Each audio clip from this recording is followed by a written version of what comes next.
जो हिम्मत न हारे वो जिंदगी सवारे।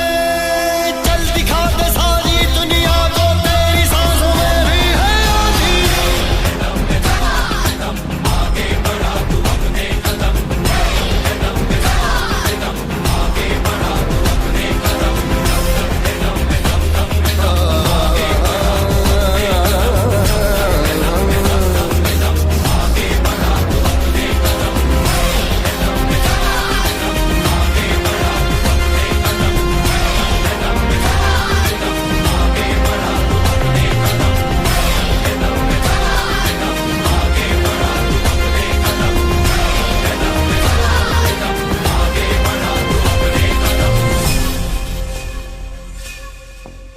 फितरत से हीरो, पॉकेट से जीरो, दिल में मेरे राम हैं और बाबूजी परेशान हैं। नमस्कार, मैं बेरोजगार Kumar from Bihar.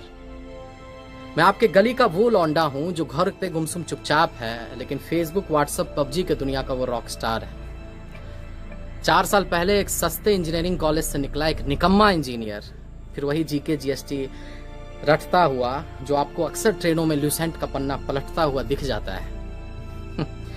Current affair में मोदी जी के हर योजना से लेकर भारतीय सेना के हर एक सैन्य अभ्यास और अक्षय कुमार के नई फिल्म का जानकारी तक सब जुबान पर रखता है उसको। अच्छे दिन का वादा भी और देश के दुश्मन पाकिस्तान का नापाक इरादा भी। देखिए सर, हमको ज्यादा कुछ नहीं आता है, हम भूगोल में शून्य हैं, इतिहास का कोई खबर नहीं है और नागरिक शास्त्र तो गोल है। लेकिन उम्र के इस पड़ाव पर एक बात दिमाग में जरूर समझ में आ गया है सर, कि एक उम्र बीत जाने के बाद एक आम बिहारी मिडिल क्लास लड़का के लिए विचारधारा नहीं, नौकरी मैटर करता है। नौकरी, एक अदद नौकरी जिसके मिल जाने से हमारे वजूद पे लगा आवारगी का दाग धुल जाता है, वो सर्फ का चमकार नौकरी।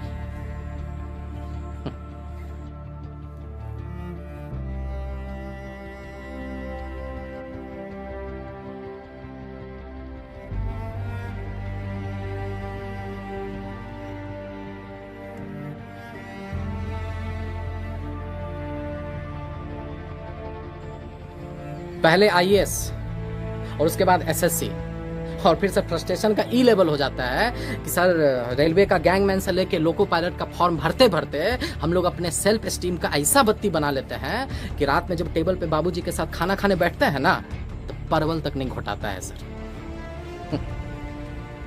5 ट्रिलियन इकोनॉमी के भारत का सपना दिखाने वाला सरकार सरकार नहीं, जादू है जादू, समझे?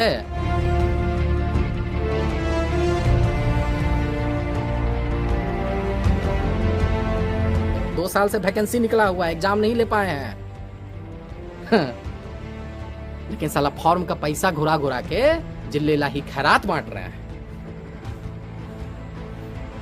फिर हमारे बाप जिनको इस सिस्टम के जगह उनका बेटा ही करमजला लगता है। 27-28 साल के बाद बाप के पैसे का रोटी ना पत्थर से जैसा हलक में उतरता है सर। और फिर आप सर बोलते हैं कि कुत्ता पाल लो देसी नस्ल का, हाँ, खिलौना बेच लो। अरे सर, काजू के आटा का रोटी खाइए आप नेता लोग, और आधी पेट बिलबिलाते इस जनता को राष्ट्र और हिंदू खतरे में है का झुनझुना पकड़ा दीजिए। बड़ा सही बात। अरे कान खोलकर आप सुन लीजिए कि 3/4 देश का जनता आपके आने से पहले भी हिंदू था और आपके जाने के बाद भी हिंदू रहेगा। काहे कि धर्म कोई फुटबॉल नहीं है कि राह पे चलता हुआ कोई इंसान इसको किक मार के निकल जाए। अरे आपको बड़ा शिद्दत और बड़ा उम्मीद के साथ हम लोग लाए थे कि आप सिर्फ हिंदू सम्राट नहीं, भारत सम्राट बनिएगा, युवाओं के दिल का सम्राट बनिएगा, युवाओं का दर्द समझिएगा।